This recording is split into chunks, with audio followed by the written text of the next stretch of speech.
The alarm buzzed at 5:30 a.m., just like every other morning. Rosa rubbed her tired eyes and looked at the small apartment she shared with her mother and teenage brother. The walls were thin, and she could hear Mrs. Peterson from next door already. Starting her day, Rosa had exactly 2 hours before her shift started at Romano's fine dining, and she knew exactly how she wanted to spend the first 30 minutes.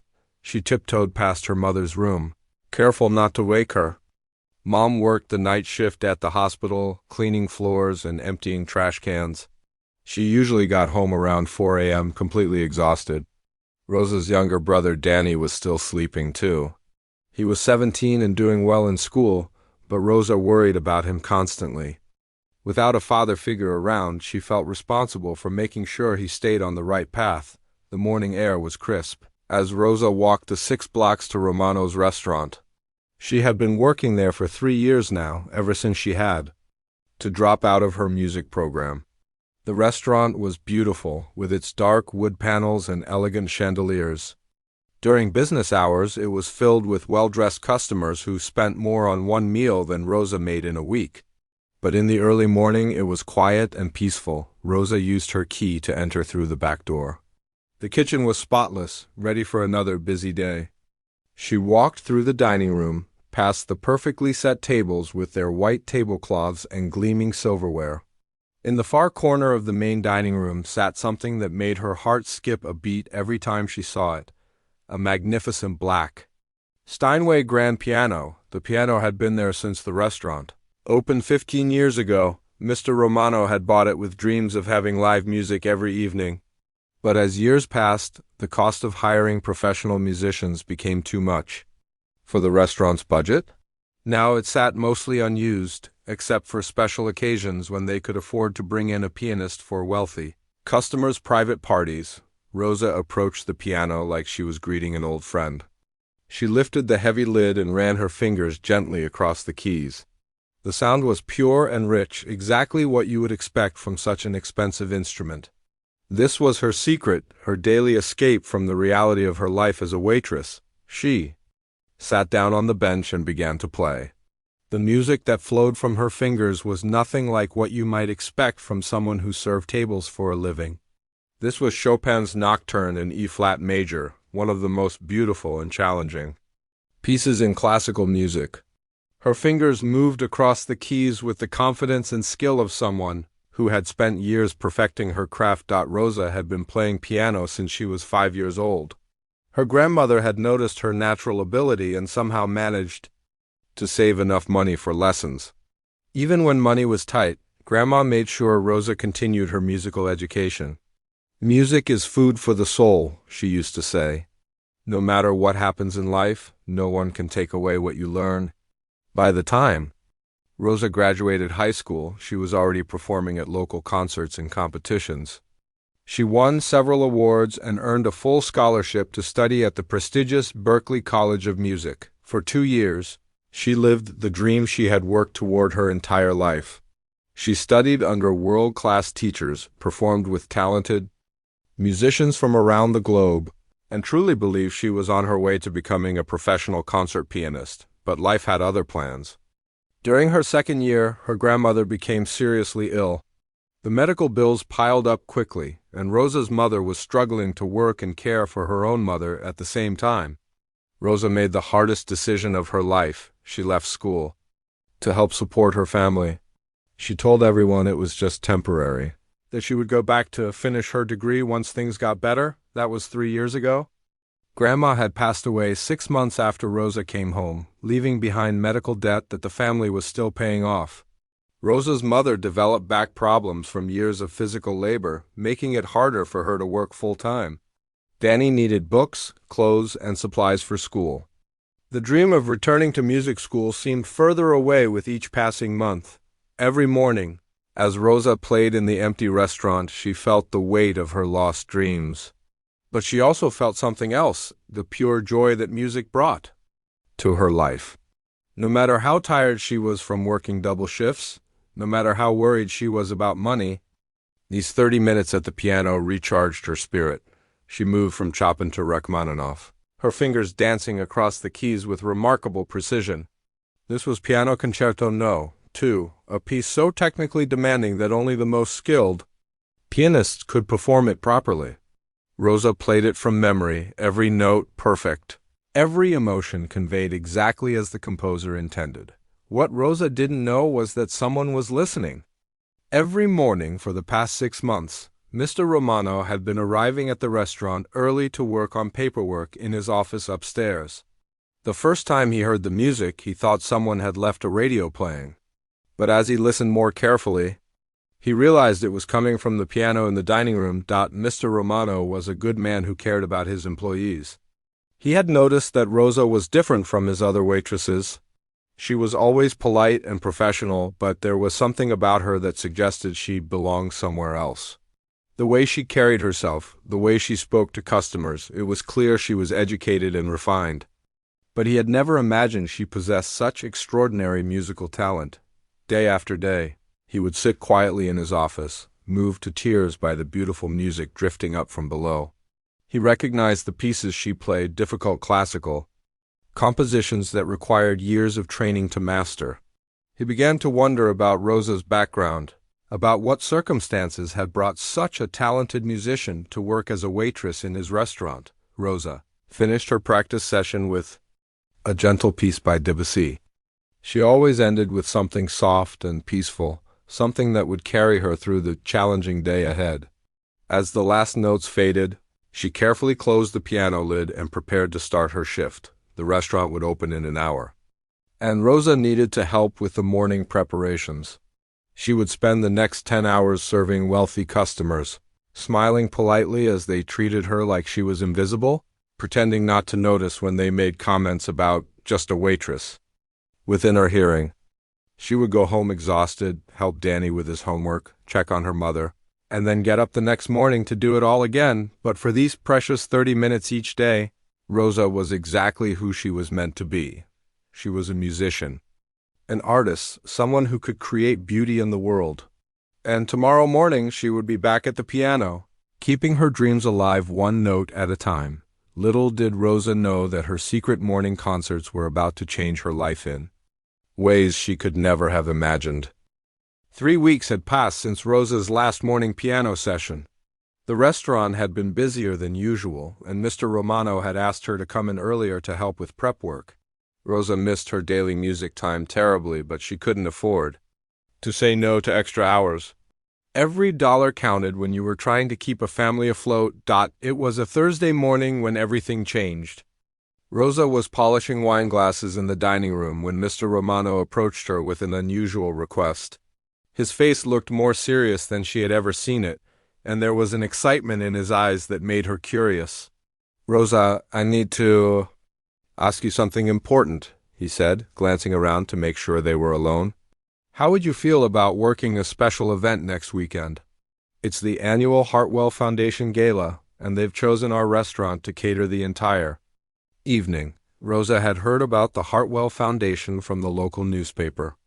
They were a charity organization that raised money to help kids from poor families get better education opportunities, the kind of cause that Rosa cared deeply about, especially thinking about her brother Danny and all the kids in their neighborhood who struggled to afford school supplies. "Of course, Mr. Romano, I'd be happy to help," Rosa replied, though she was curious why he seemed so nervous about asking her. "This isn't just any event, Rosa. This is the biggest night of the year for the foundation. We're talking about 300 of the city's most important people. Judges, business owners, politicians, doctors, people who can write checks that change lives. The event is being held at the Meridian Hotel's Grand Ballroom." Rosa's eyes widened. The Meridian Hotel was the fanciest place in the city. She had walked past it many times, admiring its beautiful architecture and wondering what it must be like inside. The idea of working there, even as a server, felt both exciting and intimidating. "The foundation specifically requested our best staff," Mr. Romano continued. "I immediately thought of you. You're professional, you understand how to work with upscale clients, and you never get flustered under pressure. Plus, the pay is double your normal rate." "Double pay?" Rosa's heart jumped. That money could help her family catch up on some bills. Maybe even allow her to buy Danny the new laptop he needed for school. When is it, and what would I need to do? Next Saturday evening. You'd be part of the dinner service team. The event starts at 6 with cocktails, dinner is served at 7:30, and there's supposed to be a full musical program throughout the evening to entertain the guests while they eat and make their donations. As Mr. Romano explained the details, Rosa felt a familiar pang in her chest. A musical program. She could almost imagine the beautiful piano music that would fill the ballroom, the kind of sophisticated atmosphere she had once dreamed of being part of as a performer, not a server. But she pushed those thoughts away. This was about helping her family, not about her old dreams. The week flew by in a blur of preparation. Rosa worked extra shifts to make sure everything at Romano's would run smoothly while half the staff was away at the gala. She pressed her best black dress, the one she wore to church and special occasions. It wasn't fancy, but it was clean and professional looking. Saturday arrived with an autumn chill in the air. Rosa took the bus to the Meridian Hotel, arriving 2 hours early as instructed. The hotel was even more magnificent than she had imagined. The lobby had marble floors, crystal chandeliers, and artwork that probably cost more than Rosa made in a year. She felt out of place, but she held her head high and remembered that she was there to do a job. The ballroom took Rosa's breath away. It was enormous, with high ceilings, elegant decorations, and tables set with china and crystal that sparkled under the soft lighting. At the front of the room was a stage with a beautiful black grand piano, even more impressive than the one at Romano's. Rosa stared at it for a moment, her fingers unconsciously moving as if she were playing. "Beautiful, isn't it?" came a voice behind her. Rosa turned to see a well-dressed woman in her 60s with kind eyes and silver hair. "I'm Mrs. Henderson, the event coordinator." "You must be one of the catering staff." "Yes, ma'am." "I'm Rosa from Romano's restaurant." "Wonderful. We're so grateful for your help tonight. This event means everything to us. The money we raise goes directly to scholarships for children who wouldn't otherwise have access to quality education. Many of these kids are incredibly talented, but they just need someone to believe in them and give them a chance." Rosa felt a lump in her throat. She thought about her own scholarship to music school, and how her grandmother had worked extra jobs to pay for her piano lessons. "That's a beautiful cause, Mrs. Henderson. I'm honored to be part of it." As the afternoon progressed, Rosa and the other servers went through their final preparations. The kitchen staff from Romano's had outdone themselves, creating a menu that would impress even the most sophisticated palates.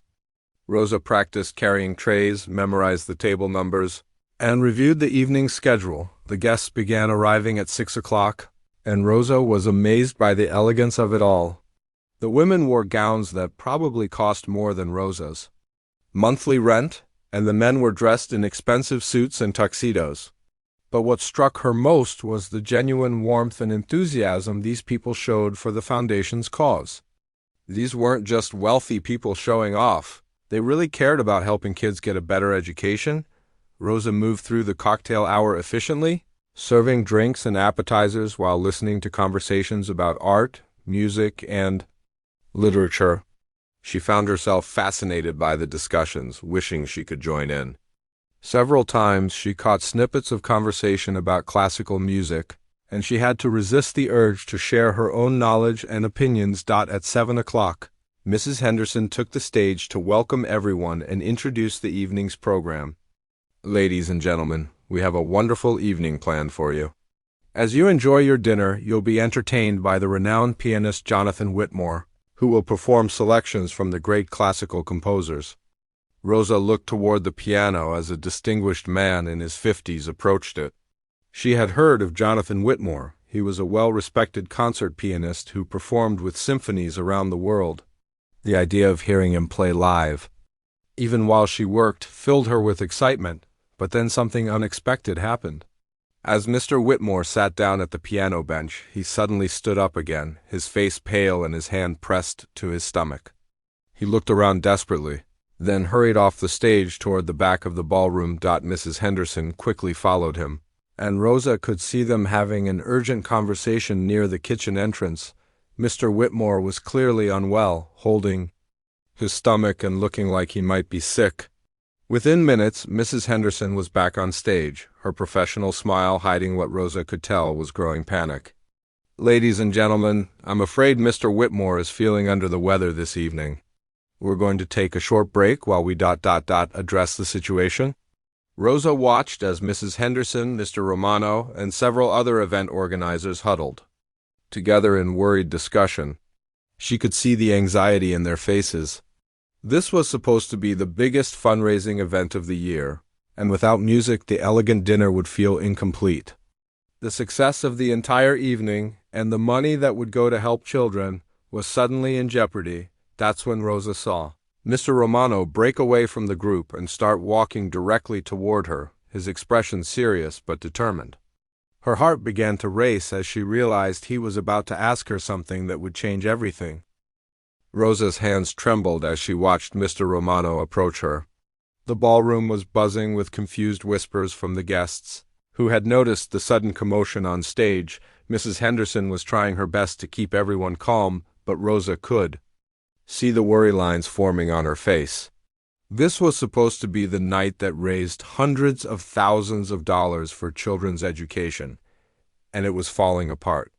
"Rosa, I need to speak with you privately," Mr. Romano said quietly, his voice urgent but gentle.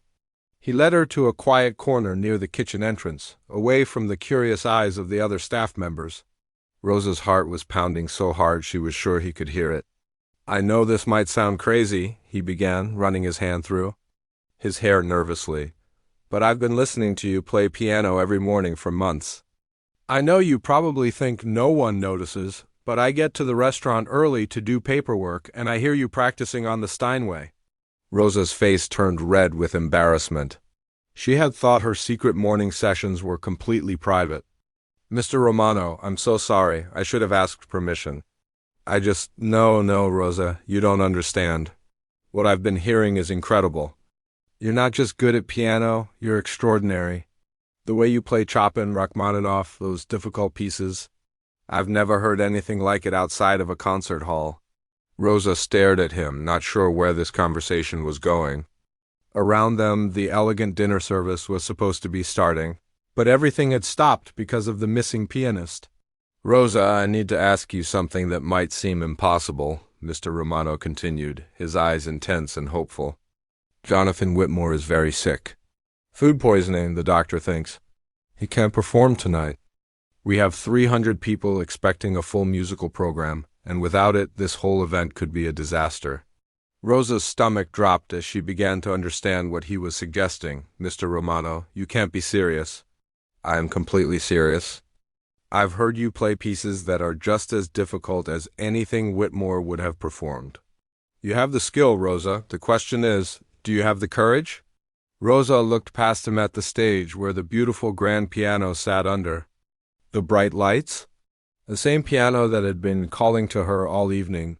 The same kind of stage she had dreamed of performing on since she was a little girl. But this wasn't a dream. This was real life, with real consequences. "Mr. Romano, I can't. Look at me. I'm a waitress. These people paid good money to hear a professional concert pianist, not someone who serves their food. What if I mess up? What if I embarrass you and Mrs. Henderson and ruin the whole fundraiser?" "Rosa, listen to me carefully," Mr. Romano said, placing his hands gently on her shoulders.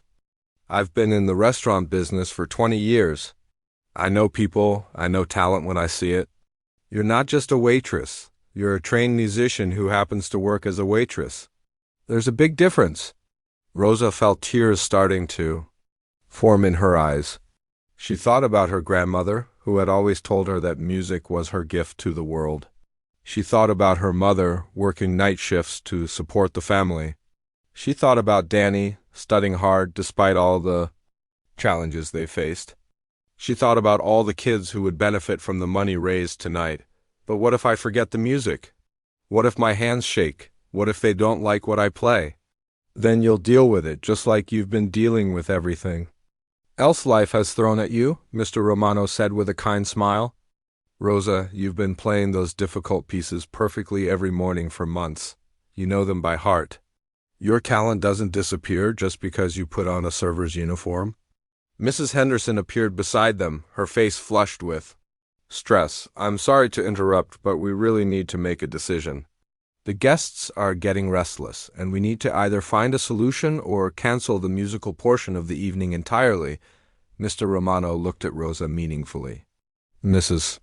Henderson, I'd like you to meet Rosa. She's a trained classical pianist, and she might be able to help us tonight. Mrs. Henderson's eyes widened with surprise and hope. Really? Oh my goodness, that would be a miracle. Are you comfortable performing for a large audience? Rosa's mouth went dry.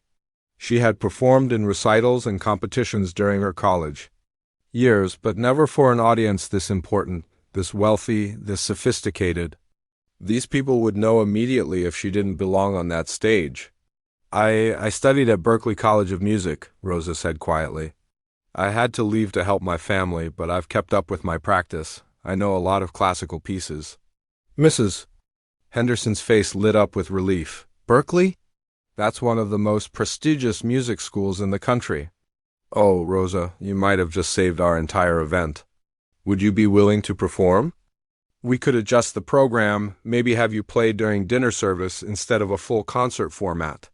Rosa looked back and forth between the two of them, then out at the ballroom full of elegantly dressed guests. She thought about all the reasons she should say no. She wasn't dressed for performing. She was wearing a simple black dress meant for serving tables, not concert halls. She hadn't prepared for this mentally. She didn't have sheet music with her. She hadn't performed publicly in 3 years, but then she thought about all the reasons she should say yes. This was for children's education, the same cause that had once benefited her through scholarships and grants. These people weren't just wealthy socialites, they were genuinely trying to help kids who needed opportunities. And deep down, Rosa knew that Mr. Romano was right. She was a musician, whether she was working as a waitress or not. What pieces would you want me to play? She asked, her voice barely above a whisper. Whatever you're most comfortable with. Mrs. Henderson said eagerly. Maybe something beautiful and elegant that would complement the dinner atmosphere? You know your repertoire better than we do. Rosa closed her eyes for a moment, thinking through all the pieces she had been practicing. She knew dozens of classical compositions by heart, from gentle Debussy to powerful Rachmaninoff. She thought about what would work best for this audience, this setting, this incredibly important evening. I could play some Chopin, she said slowly. Maybe the Nocturne in E-flat major to start, then move to something more dramatic like the Ballade No. 1. And I know Debussy's Clair de Lune really well. That might be perfect for the end of the evening. That sounds absolutely perfect, Mrs. Henderson said, clasping her hands together. Oh, Rosa, I can't thank you enough. You're literally saving the day. But Rosa wasn't finished thinking through all the obstacles. I don't have anything appropriate to wear for performing. This dress is fine for serving, but for being on stage ... Don't worry about that, Mrs. Henderson said quickly. You look elegant and professional. Sometimes the most powerful performances come from authenticity, not fancy gowns. Rosa nodded slowly, feeling the weight of the decision settling on her shoulders. She was about to step out of her comfortable anonymity as a waitress and onto a stage where she would be the center of attention for hundreds of important people. Her hands were shaking, but not from fear, from excitement. Okay, she said, her voice growing stronger. I'll do it. But I need about 10 minutes to prepare. Mentally, and I'd like to test the piano briefly to get familiar with how it sounds. Mr. Romano smiled broadly for the first time all evening. Rosa, you're incredible. Take all the time you need. Mrs. Henderson, should we make an announcement? As the two of them walked away to address the audience, Rosa stood alone for a moment, trying to process what had just happened. In the span of 5 minutes, she had gone from being an invisible server to being the evening's featured performer. Her heart was racing, but beneath the nervousness, she felt something she hadn't experienced in years, the thrill of knowing she was about to do what she was truly meant to do. She walked slowly toward the stage, each step bringing her closer to the moment that would change everything. Rosa's legs felt like jelly as she walked toward the stage. The ballroom, which had seemed so beautiful and welcoming earlier, now felt enormous and intimidating. 300 pairs of eyes would soon be watching her every move, listening to her every note. She tried to remember what her old piano teacher used to tell her. The music is bigger than your fear. Let it carry you. Mrs. Henderson was already on stage, speaking into the microphone with the practiced ease of someone who had hosted dozens of these events. Ladies and gentlemen, I have wonderful news. We have a very special surprise performer tonight.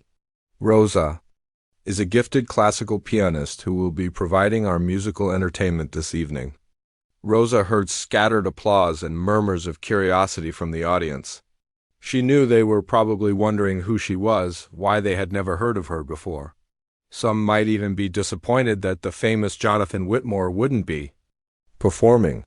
She took a deep breath and reminded herself why she was doing this, for the children who needed scholarships, for the same kind of opportunity that had once changed her own life. As Mrs. Henderson left the stage, Rosa approached the piano.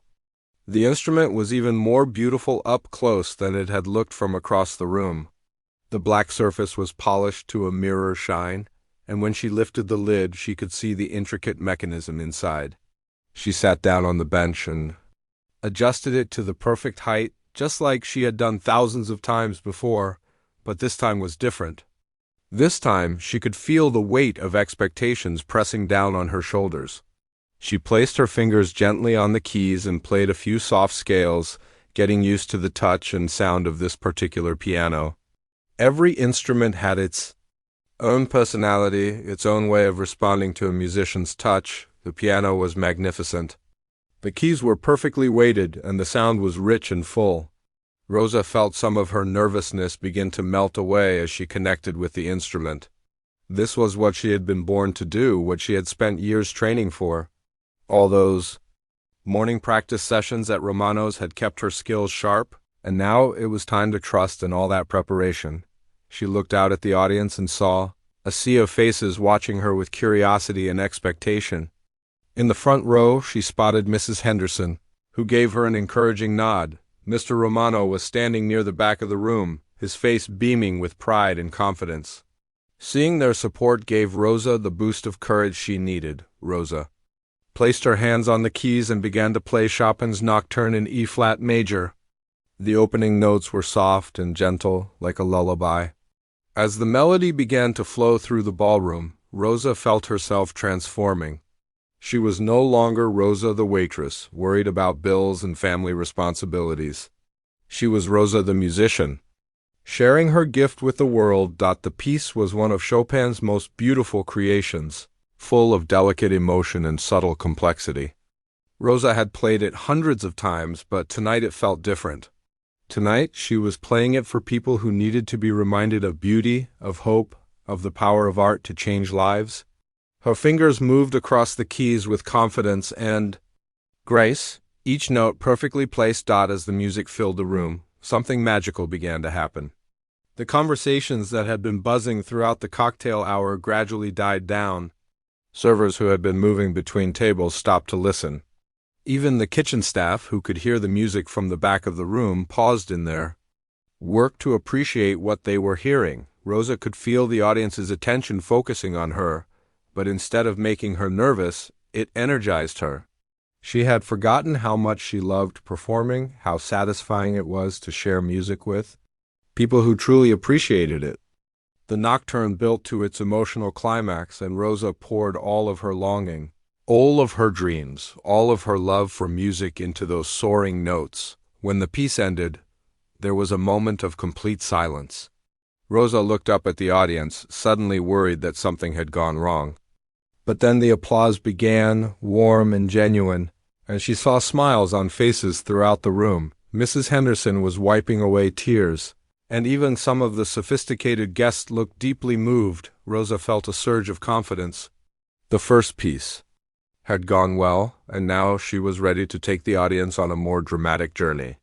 She had chosen Chopin's Ballade No. 1 for her second piece, one of the most challenging and emotionally powerful compositions in the classical repertoire. It was a piece that told a story, beginning gently, building to moments of intense passion. then finding moments of peace before the final dramatic conclusion. As she began the opening measures, Rosa felt completely in her element. Her years of study and practice had prepared her for this moment, and she wasn't going to waste it. The ballade required not just technical skill, but deep emotional understanding. It was a piece that demanded everything from a pianist's precision, power, sensitivity, and soul. The music swelled and receded like waves on a shore. Rosa's hands moved across the keyboard with increasing confidence, tackling the most difficult passages with the skill of a seasoned professional. She could feel the audience being drawn into the music's emotional journey, and she used their energy to fuel her own performance. There were moments in the piece that required incredible technical precision, rapid scales, complex rhythms, powerful chords that had to be played with just the right balance of strength and control. Rosa navigated each challenge flawlessly, her years of practice paying off in ways she had never imagined they would. As the ballade reached its climactic sections, Rosa felt like she was flying.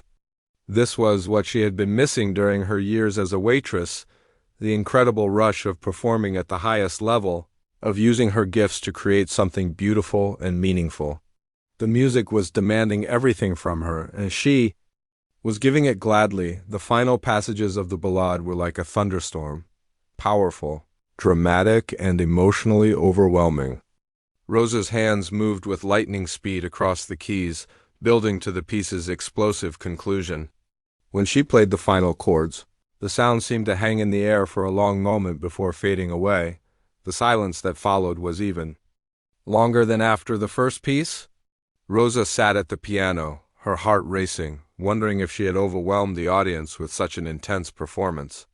But then someone in the back of the room began to clap, and suddenly the entire ballroom erupted in applause. People were standing up, their faces showing genuine amazement and appreciation.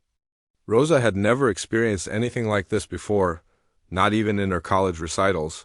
This was an audience of sophisticated, worldly people who had heard professional musicians many times before, and they were responding to her performance with genuine enthusiasm. Mrs. Henderson returned to the stage, her face glowing with gratitude and excitement. "Ladies and gentlemen, wasn't that absolutely incredible? Rosa, that was magnificent.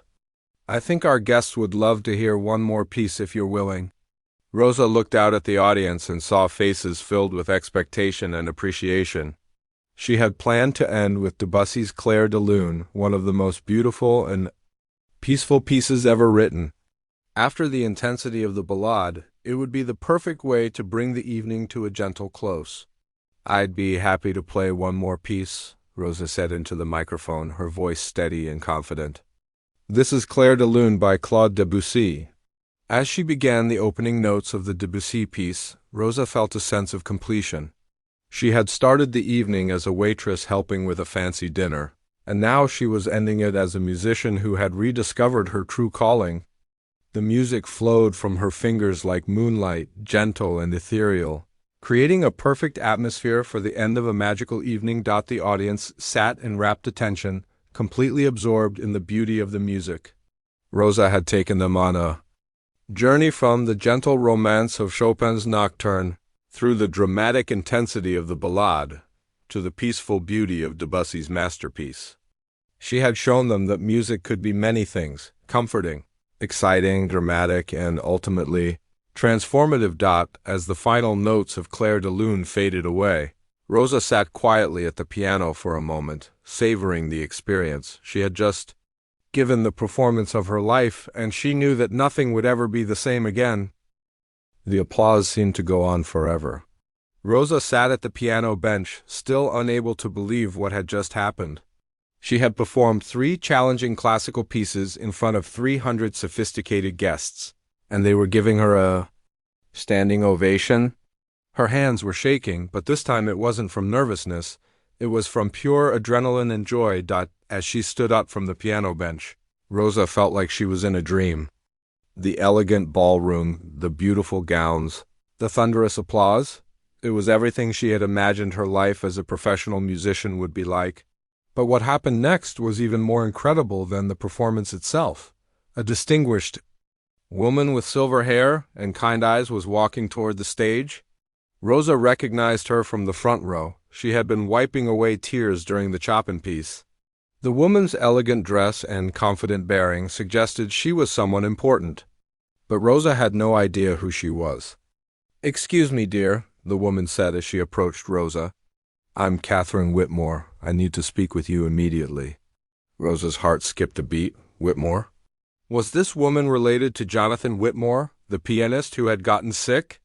She nodded nervously, still overwhelmed by everything that had happened. "I'm Jonathan's mother," Mrs. Whitmore continued, "and I'm also the director of the City Symphony Orchestra. I've been involved in classical music for 40 years, and I want you to know that what you just did was extraordinary. Your technical skill is impressive, but more importantly, you have something that can't be taught. You have soul." Rosa felt tears forming in her eyes. She had dreamed of receiving this kind of recognition from a professional musician, but she had never imagined it would happen while she was working as a waitress at a charity event. Double quotes, Mrs. Whitmore. I don't know what to say. Thank you so much. Your son is an amazing pianist. I've listened to his recordings many times. My dear, you have nothing to be ashamed of compared to Jonathan or any other professional pianist. Your performance tonight was absolutely beautiful. Tell me, what's your background? Where did you study? Rosa felt embarrassed about her current situation, but she decided to be honest. I studied at Berklee College of Music for 2 years, but I had to leave to help support my family. I've been working as a waitress for the past 3 years, but I try to practice whenever I can. Mrs. Whitmore's expression grew even more impressed. You maintain that level of skill while working full-time?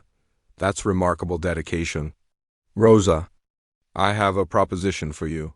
The symphony is looking for a second pianist for our upcoming season. The position pays well, and it would allow you to perform regularly with professional musicians. Would you be interested? Rosa's mouth dropped open. A position with the City Symphony Orchestra? It was more than she had ever dared to hope for. Mrs. Whitmore, I would be honored. But are you sure? I mean, I haven't performed professionally in years. After what I heard tonight, I'm absolutely certain. But that's not all. I also know several music schools in the area that are always looking for talented instructors. With your background and obvious skill, you could easily teach private lessons, or even join a faculty. Before Rosa could respond, another person approached them. It was a well-dressed man in his 50s with an expensive-looking business card in his hand. "Excuse me for interrupting," he said politely. "I'm Robert Chun, and I represent several recording artists. I couldn't help but overhear your conversation. Rosa, your performance tonight was absolutely captivating. I'd love to discuss the possibility of making some recordings with you." Rosa looked back and forth between Mrs. Whitmore and Mr. Chun, feeling like she was in some kind of wonderful dream. A few hours ago, she had been serving drinks and worrying about paying rent. Now she was being offered opportunities that could change her entire life, but the surprises weren't over yet. Mrs. Henderson returned to the stage with a microphone in her hand, her face beaming with excitement. "Ladies and gentlemen," she announced to the crowd, "before we conclude this evening, I have some wonderful news to share. Thanks to tonight's incredible entertainment and your generous donations, we have raised a record-breaking amount for children's education scholarships. Rosa's beautiful performance inspired many of you to give even more generously than usual." The audience erupted in applause again, and Rosa felt overwhelmed with emotion. Not only had she rediscovered her passion for performing, but she had also helped raise money for kids who needed the same kind of opportunities. She had once received as the formal program ended and guests began to mingle. Rosa found herself surrounded by people who wanted to talk to her. A well-dressed couple approached her with their teenage daughter. "Rosa, this is our daughter Lisa," the woman said. "She's been studying piano for 6 years, and she was absolutely mesmerized by your performance. Would you consider giving her lessons?" Rosa looked at the young girl, who was staring at her with admiration and excitement. She saw something of herself in those eager eyes, the same passion for music that had driven her to practice for hours every day when she was younger. "I'd love to teach her," Rosa said warmly. Music is such an important part of life, and I believe every child should have the chance to experience it. As the evening continued, Rosa received business cards from music teachers, event planners, and even a few people who wanted to hire her for private performances.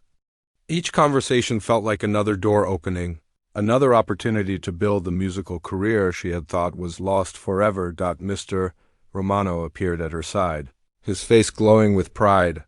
Rosa, I knew you were special from the first time. I heard you play at the restaurant.